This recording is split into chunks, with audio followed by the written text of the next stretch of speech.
If you remember that one episode from Guillermo del Toro's Cabinet of Curiosities called Autopsy, then you must see David Pryor's other work in a somewhat similar league, 2020's The Empty Man. Released at a time when people really needed a getaway, The Empty Man didn't garner much attention during its initial release, only to gain a cult following later. But wait, this isn't your typical horror story filled with overused tropes. It goes much deeper. So, let's take a closer look at the origin of the enigmatic being known as the Empty Man and explore what makes this underrated entity a true horror legend. But before we go into our explanation, we have a very small request. If you like our content, please support us by subscribing to our channel. This is a small click for you, but for us, it means a lot. Thank you. Let's begin.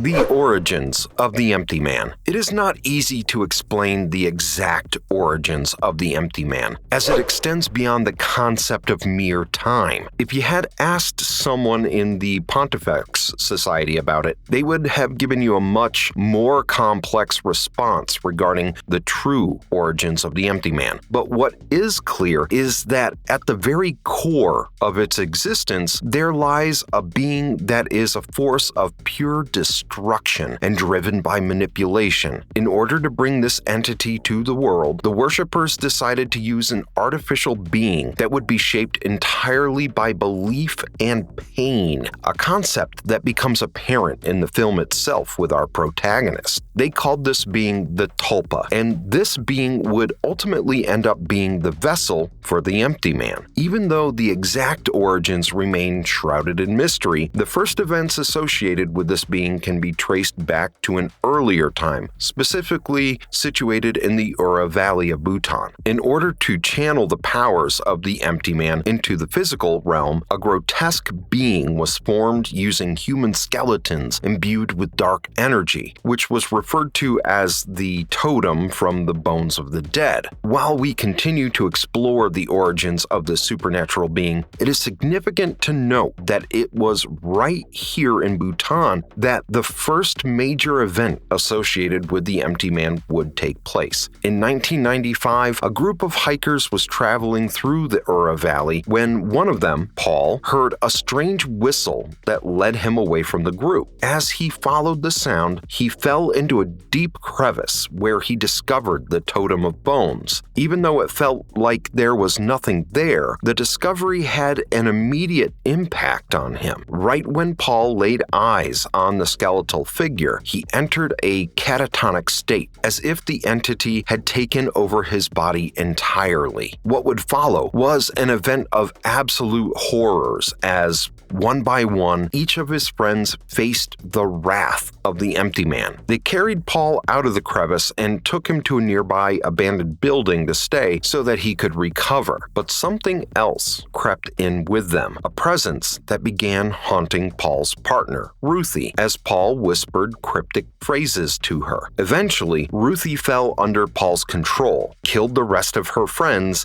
and then threw herself off the cliff. Even though Paul remained in the catatonic state, his body was brought back to Missouri owing to the connections with the Empty Man. The Pontifex Society continued their search for the ideal host, and finally, they found this candidate in James Lasombra, a former detective with a tragic past. Lasombra was manipulated into a situation where he would look for his neighbor's daughter, Nora Quayle, only to come across the Pontifex Society and fit the entire puzzle that had been laid in front of him. Before we indulge too much in what we know about the Empty Man based on the film, let's explore the other things we know about this entity.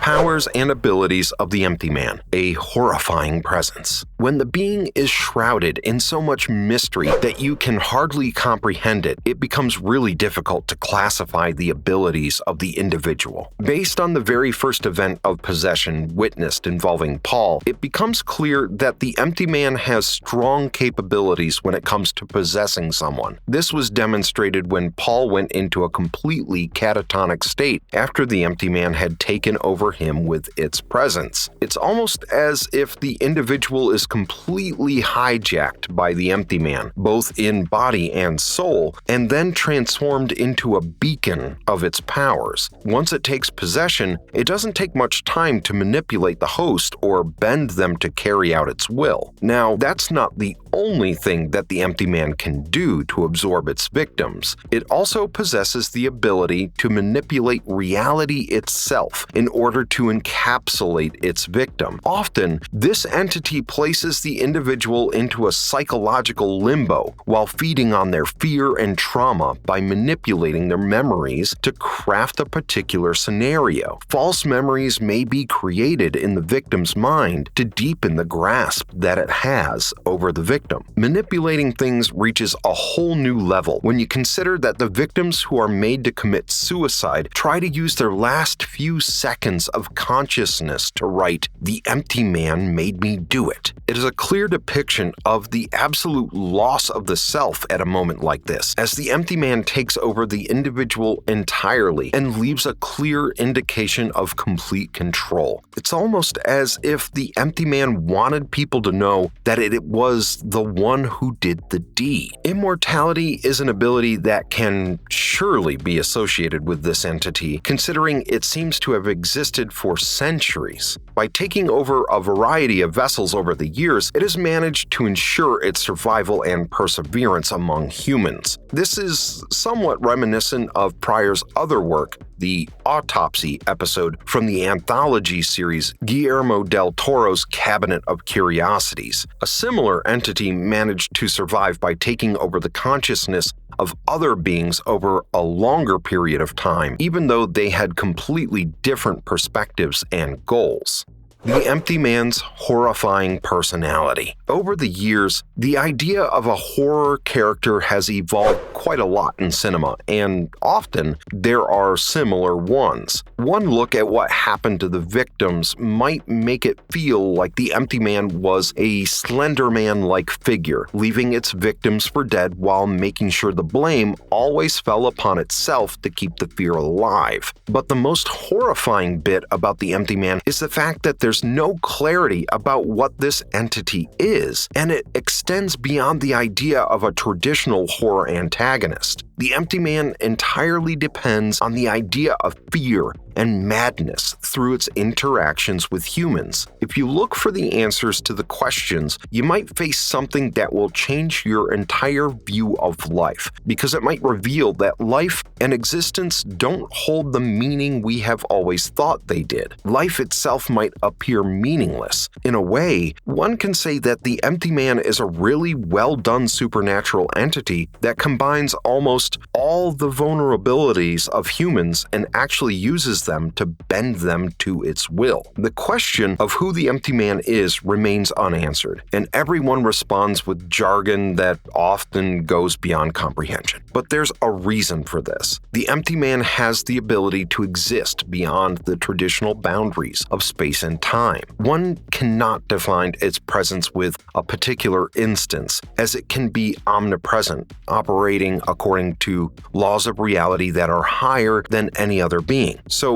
you see, it's never really the fear of what the empty man can do to you if you encounter it. It's more about what form of pure fear it might take, which might seem incomprehensible to a mere human mind.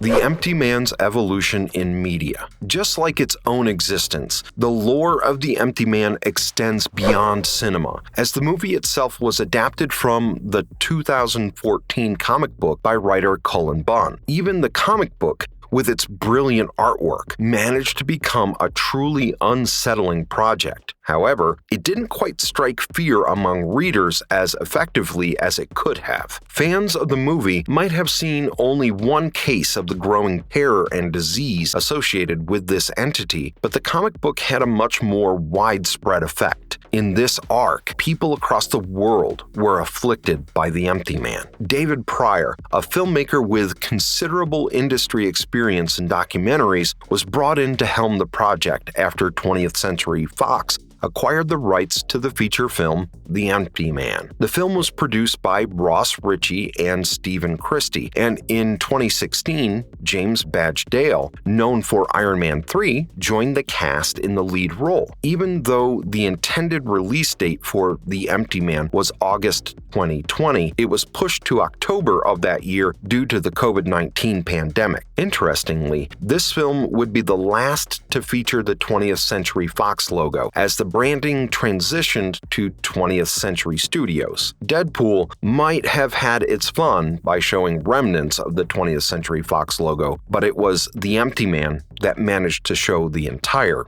logo. Now, the making of the film had its own developmental issues and production delays, but ultimately, the project was very different from the source material. David Pryor himself has stated that Cullen Bunn shouldn't be held responsible for the creative liberties he took with the adaptation, but the film could be called an adaptation in spirit because, just like The Empty Man itself, there's a unique connection between these two media, and only true fans will be able to notice how they are somewhat intertwined. Now that we have some idea about the making of the film and other aspects, one cannot help but wonder about the process that went into bringing this entity to the big screen. The character design and other elements that managed to translate the true horror of the character are accomplishments that both David Pryor and the character designer Ken Bartholomew deserve credit for. If you don't know Ken, you should take a look at his impressive resume, which includes character designs for major projects like Fantastic Beasts 2, It,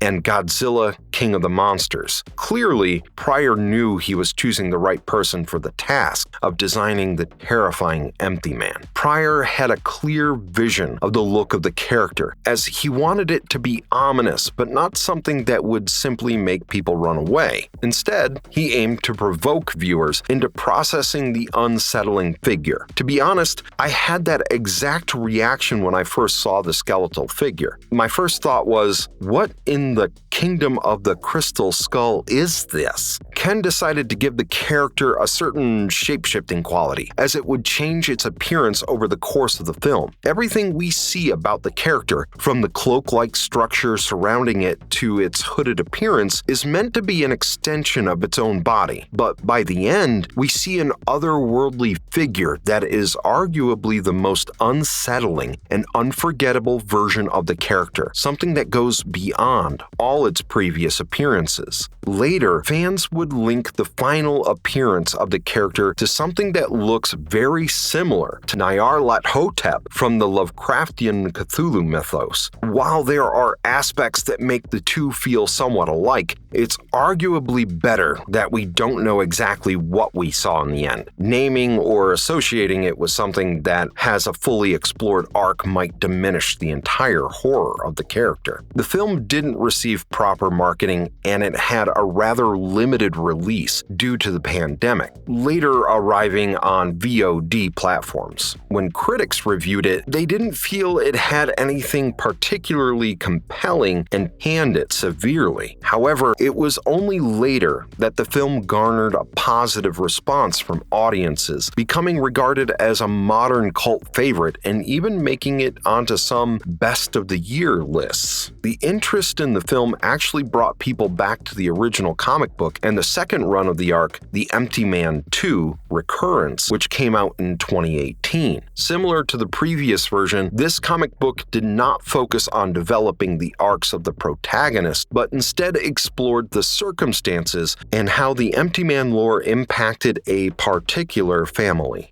What makes the Empty Man so terrifying? This is a question that requires a lot of explanation, as there are people who didn't get into the world of the Empty Man to generate any sort of fear. But then there are those who realize that this embodiment of horror is far from the likes of Freddy Krueger or Michael Myers, and instead something far beyond the concept of a physical being, something that we cannot really comprehend. In the past few years, movies that have have dealt with the occult have successfully generated a certain fear by creating a perfect blend of modern aspects of life with some truly unsettling ideas. During the interaction at the Pontifex Institute, the speaker mentions, "There is no struggle because there are no distinctions. There is no such thing as disunity. There is only the great binding nothingness of things." The idea of focusing on the denial of separateness becomes pivotal to the narrative, something the empty man himself feeds into. The emptiness of modern life, where societies are slowly parting ways with traditions, is rooted in the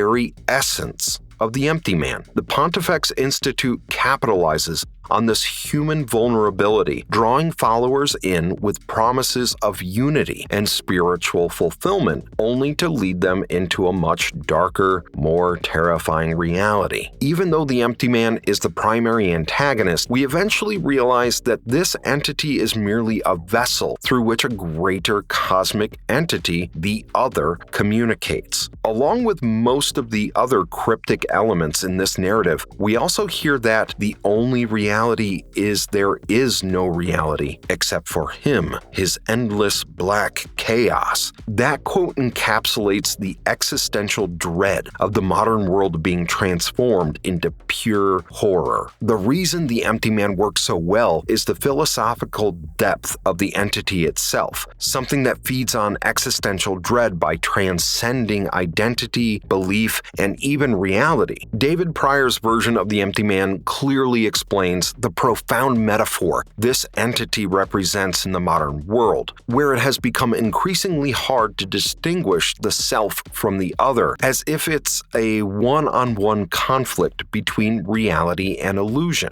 Marvelous verdict. I remember hearing about The Empty Man in one of Chris Stuckman's reviews and watching it right away, only to be deeply confused and yet haunted by the concept. Over time, upon multiple viewings and going through the comics, the things that didn't work during the first viewing became the things that pulled me right back in to explore this concept further. But apart from all that philosophical stuff, it is interesting how there is still an aspect of horror that resonates strongly, allowing it to become a cult classic. Maybe we will get to see more of this arc explored in the future. Food for thought. And if you liked our content, don't forget to leave a like and subscribe to us if you haven't already. Have a good one and be safe out there. Thanks, everyone.